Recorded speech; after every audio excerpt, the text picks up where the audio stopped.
Hello, जय हिंद दोस्तों। स्वागत है आपका हमारे चैनल में जिसका नाम है सीजी नॉलेज विद डीके में। ओके, ठीक है। तो क्या है ना, एक साइड का लाइट बंद हो चुका है, समझ, लाइट बंद है मतलब इन्वर्टर में चल रहा है, ठीक है। तो थोड़ा अच्छा से नहीं दिख रहा होगा, लेकिन दिख रहा होगा, इतना तो दिख रहा होगा कि पढ़ सकते हो, ठीक है। तो आज का जो टॉपिक है जिसका नाम है कौन सा आपका, छत्तीसगढ़ के प्राचीन इतिहास में। ओके, नाम है कौन सा आपका, पांडु वंश। तो पांडु वंश का छत्तीसगढ़ में क्या इतिहास रहा है उसको अपन आज के वीडियो में लेकर कवर करेंगे, ठीक है। तो पांडु वंश की अगर बात करोगे तो छत्तीसगढ़ में जो पांडु वंश आया कहां से, इससे पहले जो वीडियो है उसमें बताया था कि जो सरबपुरी जो वंश है, सरबपुरी जो है नाम का जो वंश था, उस सरबपुरी वंश में जो अंतिम जो शासक थे जिसका नाम था प्रवर राज जो द्वितीय है, वो प्रवर राज जो द्वितीय है उनका हत्या करते हैं, है ना। उनका हत्या करता है कौन, आपका इंद्रबल, है ना। इंद्रबल क्या करता है, उनका हत्या करता है, और हत्या करने के बाद एक नए वंश का स्थापना करता है, और नया वंश कौन सा है आपका, पांडु वंश।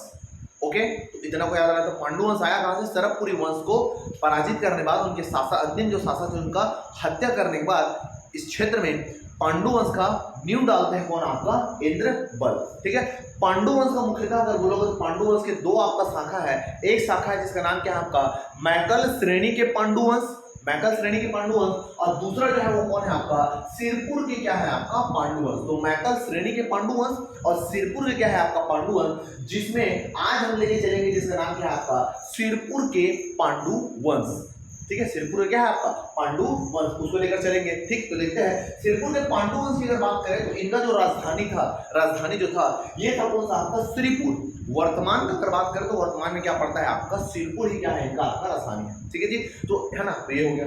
दूसरा, इनके जो ताम्रपत्र जो जारी हुए हैं, इनमें जो शिलालेख जो मिले हैं, इस वंश जो शिलालेख मिले हैं उसमें दो प्रकार की क्या है आपका, लिपियां हैं। कितने प्रकार की, दो प्रकार की क्या है आपका, लिपियां है। तो जिसमें आप इनके जो ताम्रपत्र है, ताम्रपत्र में जो लिपि है उसका नाम है पेटिका शीर्ष लिपि। ताम्रपत्र में जो लिपि मिलता है उसका नाम है पेटिका शीर्ष लिपि, और जो शिलालेख में जो लिपि मिलता है उसका नाम है किलाक्षर लिपि। तो एक आपका ताम्रपत्र में पेटिका शीर्ष लिपि, और शिलालेख में मिलता है कौन सा आपका, किलाक्षर क्या है आपका, लिपि। ये हो गया, ठीक। दूसरा, कालिंजर से जो शिलालेख मिला है उस कालिंजर से प्राप्त जो शिलालेख में एक है ना शासक का नाम बताया, एक आदमी का नाम बताया जिसका नाम है कौन सा आपका, उदयन। उदयन जो थे वो इंद्रबल के कौन थे आपका, पापा थे। कौन थे, पापा। तो इंद्रबल के जो पापा थे वो कौन थे आपका, उदयन था।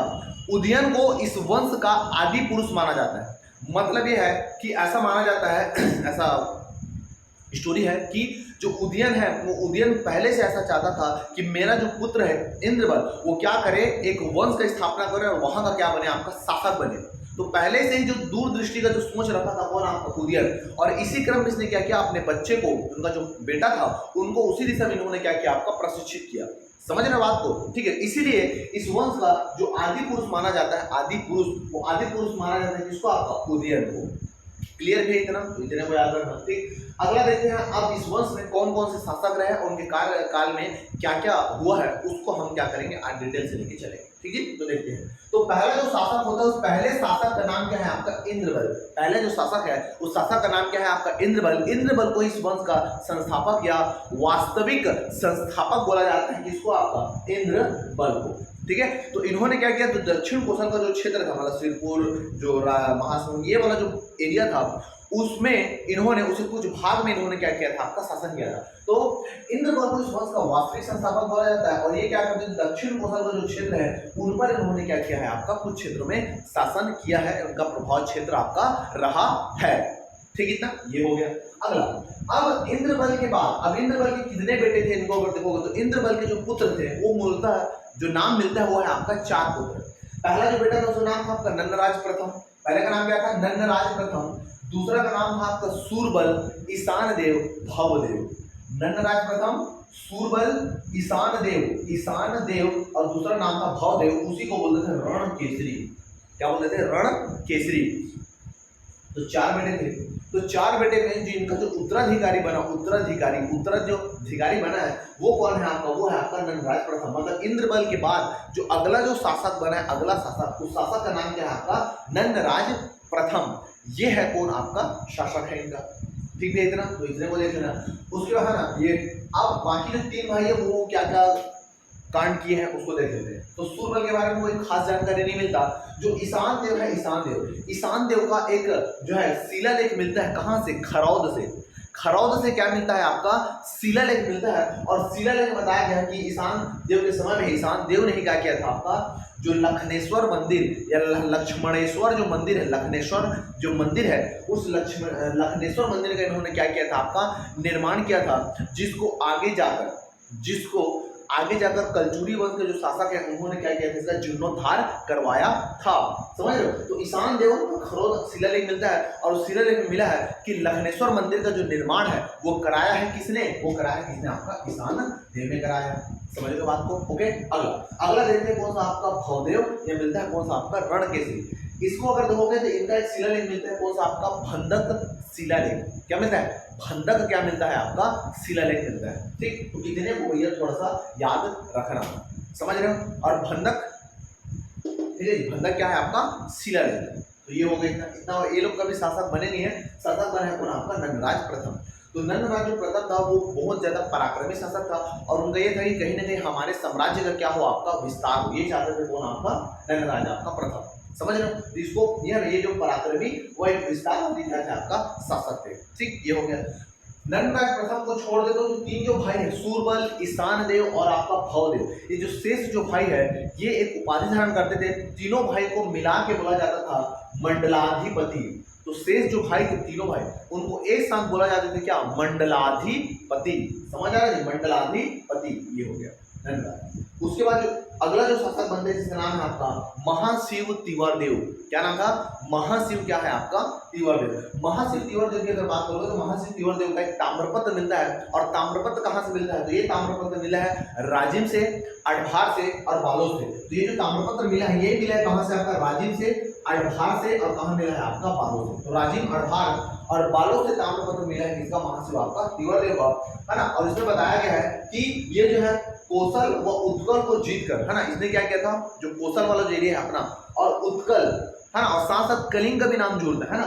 तो कौशल, उत्कल और साथ में कलिंग, इसने क्या किया था, इन क्षेत्र को जीत कर एक उपाधि धारण किया था। और उपाधि का नाम था क्या, सकल कौशलाधिपति। उपाधि का नाम क्या था जी, सकल कौशलाधिपति का उपाधि धारण किया था किसने, आपका महाशिव तिवारदेव ने। देखिए उपाधि को भी याद रखना है ना। कौशल, उत्कल और कलिंग क्षेत्र को विजित करके इन्होंने जो उपाधि धारण किया था, उपाधि का नाम क्या था आपका, सकल कौशलाधिपति ये था। इसके काल को, इसके समय को पांडु वंश का, है ना, या कई बार इसी को सोम वंश भी बोला जाता है, लेकिन पांडु वंश से आता है ना। पांडु वंश या सोम वंश के उत्कर्ष का भी क्या होता है, उत्कर्ष का क्या माना जाता है काल, क्योंकि इसके शासनकाल में इसका साम्राज्य कहीं ना कहीं क्या किया था, थोड़ा सा आपका विस्तार कर रहा था, इसलिए। ठीक है, तो पांडु वंश या ये वंशों को सोम वंश के उत्कर्ष का जो काल है वह ना, वो किसके काल को बोला जाता था, तो महाशिव तिवारदेव के काल को कहा जाता था। ठीक है, बोड़ा से जो ताम्रपत्र मिला है, बोड़ा से, उस बोड़ा से ताम्रपत्र में इनकी कुछ उपाधियों का जानकारी मिलता है। तो बोड़ा से जो ताम्रपत्र मिला है उसमें इन्हें परम वैष्णव और दूसरा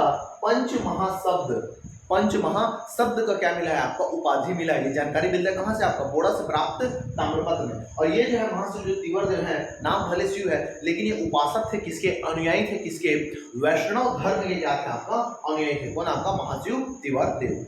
समझ आया बात किया? तो इतना करता हो गया महाशिव तिवारदेव के बारे में। अगला देखते हैं इसके बाद जो शासक बनता है जिसका नाम है नन्नराज द्वितीय। नाम क्या है आपका, नन्नराज द्वितीय। नन्नराज जो द्वितीय है इसके बारे में जो जानकारी मिलता है, ये अडभार से जो ताम्रपत्र मिला है, अडभार से ताम्रपत्र मिला है, उनमें जानकारी मिलता है कि महाशिव तिवारदेव के बाद जो शासक है वो कौन है, आपका नन्नराज, कौन है आपका द्वितीय। इन्होंने एक उपाधि धारण किया था और उस उपाधि का नाम है कौशल, है ना, यहाँ पर दिख रहा होगा कौशल मंडलाधिपति। तो कौशल मंडलाधिपति की उपाधि धारण किया था किसने, आपका नन्नराज द्वितीय ने कौशल मंडलाधिपति की उपाधि धारण किया था। ठीक है, और ये जो क्या है, इनके कोई पुत्र वगैरह आपका नहीं थे और अकाल इनका क्या हो गया, आपका मृत्यु हो गया। ठीक है, इसके बाद जो है इनके कोई बेटे थे ही नहीं, तो इनका बेटा कोई शासक आपका नहीं बना। लेकिन जो आपका महाशिव जो तिवारदेव थे, इनका एक भाई था। महाशिव तिवारदेव क्या था, आपका भाई था, और भाई का नाम क्या था आपका, चंद्रगुप्त। नाम क्या था आपका, चंद्रगुप्त। तो नन्नराज द्वितीय के बाद जो अगला जो शासक होता है, अगला राजा जो होता है वो होता है कौन, आपका चंद्रगुप्त होता है। समझ रहे हो आपको? तो चंद्रगुप्त द्वितीय के बारे में जो जानकारी मिलता है, ये मिलता है कौन सा आपका लक्ष्मण मंदिर के शिलालेख से, है ना। लक्ष्मण मंदिर के जो शिलालेख से जानकारी मिलता है, किसके बारे में आपका चंद्रगुप्त के बारे में जानकारी मिलता है। फिर और यहाँ और लक्ष्मण मंदिर का जो शिलालेख है ना, इसको लिखवाया था किसने? इसको लिखवाया था किसने? आपका रानी वासुटा देवी ने। किसने? रानी वासुटा देवी। और रानी वासुटा देवी कौन है? इसकी बहू है। चंद्रगुप्त की जो बहू है वो उसका नाम क्या है? रानी वासुटा देवी। उनका जो लक्ष्मण मंदिर का जो शिलालेख मिला है उसमें जानकारी मिला है कि ये जो आपका जो चंद्रगुप्त है ये पांडु वंश का एकमात्र क्या है आपका तिलक। तो ये जो वर्ड मिलता है तो पेपर अगर पूछ दे भाई है ना, क्योंकि पेपर में कोई भरोसा नहीं है कि पांडु वंश का एकमात्र तिलक किस शासक को बोला जाता है। ठीक है, देखो इसके बारे में कोई बुक में ज्यादा डिटेल नहीं मिलता, समझ रहे हो। अगर मारेंगे तो लोग तुक्का ही मारते थोड़ा तो इधर ये सबको मार देंगे, लेकिन याद रखना है ना, जो पांडु वंश का जो एकमात्र तिलक है या चंद्रवंश है ना, पांडु वंश बोलो या इसी के नाम से क्या बोलते हैं आपका चंद्रवंश का जो एकमात्र तिलक है ना, वो कौन है आपका चंद्रगुप्त। कौन से लेख में मिलता है? लक्ष्मण मंदिर के शिलालेख में। किसने बताया था? रानी वासुटा देवी ने। ठीक है, ये हो गया। अगला देखते हैं चंद्रगुप्त के बाद इनका जो पुत्र रहता है जिसका नाम है हर्षगुप्त। ये हर्षगुप्त क्या बनते हैं? आपका शासक बनते हैं। ठीक है, हर्षगुप्त शासक बनता है। ठीक, अब हर्ष जो गुप्त है ये जो उपाधि धारण करते हैं कौन सा आपका प्राक परमेश्वर। क्या नाम है आपका? उपाधि कौन सा है? प्राक परमेश्वर का उपाधि धारण करते हैं कौन? आपका हर्षगुप्त है। ठीक है, और हर्षगुप्त का जो विवाह है ये विवाह होता है कौन सा आपका कन्नौज के जो मौखरी वंश, कन्नौज के जो मौखरी वंश के जो राजा रहते हैं ना, कन्नौज के जो मौखरी वंश के जो राजा रहते हैं, राजा जो सूर्यवर्मा है उनकी जो बेटी रहती है, और बेटी का नाम रहता है कौन सा आपका वाष्टा। क्या नाम है? वाष्टा देवी। ठीक है, तो उनकी जो पुत्री रहती है वाष्टा देवी, उनसे शादी होता है किसका? आपका हर्षगुप्त का। समझ रहे बात को? ओके, ये पेपर में पूछ चुका है तुझे डिटेल। ठीक है, तो इनसे क्या होता है? आपका शादी होता है, और शादी होने के बाद वाष्टा देवी आ जाती है कहाँ पर? आपका हमारा छत्तीसगढ़ में। ठीक, अब रानी वाष्टा देवी, तो उसके बाद क्या करता है? हर्षगुप्त जो है आपका मृत्यु हो जाता है बहुत जल्दी, और मृत्यु होने के बाद अगला जो शासन का जो कार्यभार संभालती है वो संभालती कौन है? आपका रानी वाष्टा देवी। वो अपने पति से इतना गहरा प्रेम करती थी, उन्हीं की याद में जो है लक्ष्मण देवालय जो सिरपुर में है, समझ रहे, लक्ष्मण देवालय मंदिर का इन्होंने क्या किया? निर्माण कार्य प्रारंभ किया नागर शैली में। कौन शैली में? नागर शैली में। देखो नागर शैली का मतलब होता है जो मंदिर होता है ना वो ऐसे होता है, ये ऐसा, ये नागर शैली है। और द्रविड़ शैली की बात करोगे तो ऐसे होता है, जैसे तमिल जो साउथ जो भाग है अपना, है ना, साउथ जो दक्षिण जो भारत है वहाँ के मंदिर को देख लेना, जैसे मीनाक्षी वगैरह मंदिर को देखोगे तो ये ऐसा रहता है, ऐसा, ये ऐसा, और यहाँ पर ऐसा ऐसा लंबा। समझ रहे हो बात को? तो साउथ मूवी देखना तो ऐसा दिखाता है ऐसा, और हमारे बोलोगे तो ये ऐसा रहता है, ये समझ रहे हो? तो ये समझ ठीक। तो लक्ष्मण मंदिर का जो निर्माण कार्य जो प्रारंभ जो किया है वो किसने किया? आपका रानी वाष्टा देवी ने उनकी अपने पति की याद में इनको प्रारंभ किया है। ठीक है, और ये जो मंदिर है वो उत्तर गुप्त कला का एक सर्वश्रेष्ठ क्या है? आपका उदाहरण है। समझ रहे हो? उत्तर गुप्त कला मतलब उत्तर गुप्त काल के बाद जो अगला जो श्रेष्ठ कृत जो कला है वो कौन है? आपका लक्ष्मण मंदिर। अभी जाओगे तो अभी देखना पूरा जर्जर हो गया होगा। ठीक है, अभी पूरा स्थिति पूरा एकदम जर्जर है। ठीक है, पहले बम था, अभी चिंगम हो गए। ठीक है, तो चलिए, तो हर्षगुप्त, तो इतना डिटेल हो गया हर्षगुप्त के बारे में। अब हर्षगुप्त के बाद उनका जो पुत्र रहता है महाशिव, है ना, महाशिव गुप्त, उनके पुत्र का नाम रहता है क्या? आपका महाशिव गुप्त। उनके पुत्र का नाम रहता है महाशिव गुप्त। ये पुत्र का हर्षगुप्त के पुत्र का, और ये बनता है कौन सा? आपका शासक। ठीक है, समझ। अब बाल्यकाल से इनको ट्रेनिंग दिया जाता है, और इनको जो है बाल्यकाल से जो है धनुर्विद्या में भारी इंटरेस्ट था, और इनका धनुर जो विद्या है वो अर्जुन के क्या था? आपका बराबर था। बाल्यकाल में ही अर्जुन के समान इनका क्या था? आपका जो तीरंदाजी को देख के इनको बाल्यकाल में बुलाते थे कौन सा? आपका बाल अर्जुन। तो बचपन से ही इनको सिखाया जाता था कौन सा? आपका धनुर्विद्या। तो इसीलिए पूरा नाम जोड़ते हैं महाशिव गुप्त बालार्जुन। समझ रहे हो जी? तो ये होता है बच्चा, और हम आजकल के बच्चों को क्या सिखाते हैं? डोरेमोन, पोकेमोन, ये मोन, बस। समझ रहे हो? ये होता है, इसीलिए इसके बारे में पढ़ रहे हैं। और हमारे लड़का लोग समझ रहे हो? चिन चैन, जैकी चैन, है ना, बस उसी चैन, पैंट का चैन, शर्ट का चैन, बैग का चैन, बस हो गया उतने मूलों का चैन। कुछ बच्चे ऐसे होते हैं, माँ बाप के ऊपर है कि बच्चों को कौन से डायरेक्शन में लेके जाना है। छोटा सा बच्चा है ना, ऐसा नहीं बच्चा लो रहा है मोबाइल दे दो चुप हो जाएगा। मतलब बच्चे लोगों को बिगाड़ने का जो शुरुआत है ना वो माँ बाप से ही होता है। समझ ना बात को? बच्चे को बिगाड़ने का जो शुरुआत है वो होता है किससे? आपका माँ बाप से। इस पूरे भारत को दो ही लोग सुधार सकते हैं, याद रखना। यहाँ के जो लोग हैं ना, यहाँ के जो नागरिक है ना, जो बच्चे, उनको दो ही लोग सुधार सकते हैं, एक तो उनके माँ बाप और दूसरा जो सुधार सकता है वो है आपका गुरु जी। समझ रहे? लेकिन गुरु जी भी तब तक कुछ नहीं कर सकता जब तक उनके माँ बाप कुछ नहीं कर सकते, क्योंकि माँ बाप खुद ही है नमूने साले। समझ रहे हो? इसीलिए बोल रहा हूँ, खैर छोड़ो उसको, है ना। तो महाशिव जो गुप्त है, ये इनके है ना, ये बचपन से क्या करते थे, आपका अर्जुन के समान धनुर्विद्या करते थे, इसीलिए है ना बचपन से ऐसा ट्रेनिंग दिया जाता था। हमारे माँ बाप टाइप के नहीं थे, है ना, या उन माँ बाप के टाइप का नहीं है जिनके बेटे आज भी लखोटीगिरी करते हैं। समझ रहे हो? तो ये है। तो महाशिव जो गुप्त है, इनका बचपन का नाम था क्या आपका, बालार्जुन। क्या था आपका, बाला अर्जुन, है ना। ये हो गया। इनका जो कार्यकाल है याद है ना, 595 ईस्वी से लेकर कहां से आपका 655 ईस्वी तक इनका जो है आपका कार्यकाल है। लगभग 60 वर्ष तक इन्होंने शासन किया है। ठीक है, ये हो गया। महाशिव जो गुप्त है ये याद रखना शैव धर्म के थे। शैव धर्म की क्या थे, आपका अनुयायी थे। इसके अलावा इसके पहले जितने भी जो शासक थे कहीं ना कहीं वैष्णव धर्म को क्या करते थे, आपका मानते थे, लेकिन इन्होंने माना है कौन सा, आपका शैव धर्म के क्या थे, आपका अनुयायी थे शैव धर्म के। ठीक है, और इनका जो मुद्रा मिलता है, इनका जो मुद्रा जो मिलता है, मुद्रा, ठीक है, इन्होंने जो मुद्रा जारी किया था उसमें वृषभ, है ना, वृषभ और आपका त्रिशूल, इसका क्या था, आपका अंकन था। अगर स्पेशली अगर बोलोगे तो जो आपका जो पांडु वंश है, पांडु वंश की जो राज मुद्रा में नंदी का चित्र जारी होता था, नंदी का ऐसा थप्पा लगता था, ठीक है, जिसको परम महेश्वरी बोलते थे। समझ रहे हो बात को? लेकिन इसके समय में जो मुद्रा जो जारी हुआ है, मुद्रा जो आपका जारी हुआ है, उसमें वृषभ और कौन सा आपका त्रिशूल, इनका क्या था, आपका अंकन था। ठीक, अब इनके बारे में फेमस स्टोरी ध्यान से सुनना। महाशिवगुप्त बालार्जुन काल में एक युद्ध हुआ था, और युद्ध में ये रद्दी तरीके से क्या हुए थे, आपका पराजित हुए थे, और युद्ध का नाम था कौन सा, आपका नर्मदा घाटी का युद्ध। कौन सा युद्ध, नर्मदा घाटी का युद्ध। ठीक, अब ध्यान सुनो। ठीक, अब छत्तीसगढ़ का अगर नक्शा देखोगे तो छत्तीसगढ़ का जो नक्शा है, यहाँ पर है कौन सा, आपका पांडु वंश। यहाँ पर कौन सा, आपका पांडु वंश। और पांडु वंश की जो माँ थी वो कहाँ की थी, कन्नौज की थी। और उस समय कन्नौज के जो शासक थे, है ना, तो मौखरी में सारा था, कन्नौज के जो शासक थे कौन सा, आपका हर्षवर्धन। कौन था, हर्षवर्धन। तो ये रहा आपका पांडु वंश, ये रहा आपका हर्षवर्धन। भारत के ऊपर वाला जो दिल्ली वाला जो क्षेत्र है, मतलब उधर आपका हर्षवर्धन है। और नीचे में जो शासक था जिसका नाम था आपका पुलकेशिन द्वितीय, चालुक्य वंशी जो शासक था जिसका नाम था आपका पुलकेशिन द्वितीय। तो पुलकेशिन द्वितीय का लफड़ा था किसके साथ, आपका हर्षवर्धन के साथ लफड़ा था। पुलकेशिन जो द्वितीय है उनका जो झगड़ा था वो किसके साथ था, आपका हर्षवर्धन के साथ झगड़ा था। समझे? और हर्षवर्धन की जो है, हर्षवर्धन था, और यहाँ पर जो महाशिवगुप्त जो बालार्जुन की जो मम्मी था उनका संबंध था किससे, आपका कन्नौज से। तो कहीं ना कहीं रिलेशन में आते थे वो लोग। तो हर्षवर्धन ने बोला इनको कि भैया कि पुलकेशिन जो द्वितीय है वो हमसे फाइट करने आ रहा है, तो आप हमारा क्या करो, आपका सहयोग करो। तो महाशिवगुप्त जो बालार्जुन है ये जो है आपका सहयोग करते हैं किसका, आपका हर्षवर्धन का, और दोनों मिलकर लड़ाई करते हैं किसके साथ, पुलकेशिन द्वितीय के साथ। कहां पर करते हैं, नर्मदा घाटी के आसपास। इसीलिए इस युद्ध को बोला जाता है क्या, नर्मदा घाटी का युद्ध। समझ रहे हो बात को?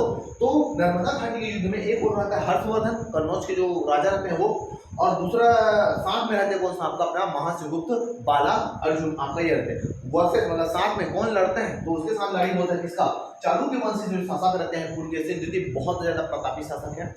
इंडियन हिस्ट्री में आप पढ़ोगे। समझ रहे बात को? ठीक है, तो ये तो दोनों के बीच क्या होता है, आपको वही धिन्नड़ होता है, और इस लड़ाई में क्या होता है, आपका पुलकेशिन द्वितीय आपका जीत जाता है, और हर्षवर्धन भी हार जाता है, और साथ साथ महाशिवगुप्त भी क्या हो जाता है, आपका पराजित होता है। तो महाशिवगुप्त बालार्जुन है वो अधीनता स्वीकार करते हैं किसका, पुलकेशिन द्वितीय का क्या करते हैं, आपका अधीनता जो है स्वीकार करते हैं। तो ये युद्ध है कौन सा, आपका नर्मदा घाटी का युद्ध। समझ रहे हो बात को जी? तो इतने को मेरे याद रखना। इसके अलावा तो इधर अब महाशिवगुप्त बालार्जुन के समकालीन शासक कौन कौन सा हो गया, एक हो गया भैया आपका हर्षवर्धन, दूसरा हो गया कौन सा, आपका पुलकेशिन द्वितीय चालुक्य वंशी शासक। इसके अलावा जो है पल्लव वंशी जो शासक थे नंदी वर्मन, वो भी क्या थे, इनके आपका समकालीन थे। समझ रहे हो बात को? ठीक है, तो इतना को भी याद रखना, करते पेपर में पूछ देते, क्योंकि आजकल जो क्वेश्चन आ रहा है वो कूट वाइज आ रहा है। ठीक है ना, कि महाशिवगुप्त बालार्जुन के बारे में इनमें से कौन सा कथन सत्य है ना, ये इनके समकालीन शासक ये थे, इनके समकालीन शासक ये थे, इनके साथ ये युद्ध हुआ था, युद्ध में ये पराजित हुआ था, इसने इसकी अधीनता स्वीकार किया था, इसने फला किया था, इसने ढीमका किया था, तो ये सब देते। ठीक है, ओके, तो इतना को याद रखना है। तो नर्मदा घाटी का युद्ध ये हो गया। अगला इसके बाद देखते हैं महाशिवगुप्त बालार्जुन के काल में इन्होंने क्या किया था, जो लक्ष्मण मंदिर का जो निर्माण कार्य जो इसकी मम्मी ने शुरू किया था, उसको इनका जो बेटा है ये क्या करते हैं, उस लक्ष्मण मंदिर के निर्माण कार्य को क्या करते हैं, आपका पूरी करते हैं। इसके साथ साथ ये जो क्षेत्र था इसमें जो है धार्मिक जो सहिष्णुता है, ऐसा नहीं कि है ना मैं जो शैव धर्म कहूँ तो बाकी को मैं इग्नोर करूंगा, समझ रहे, ये इसमें ऐसा नहीं था।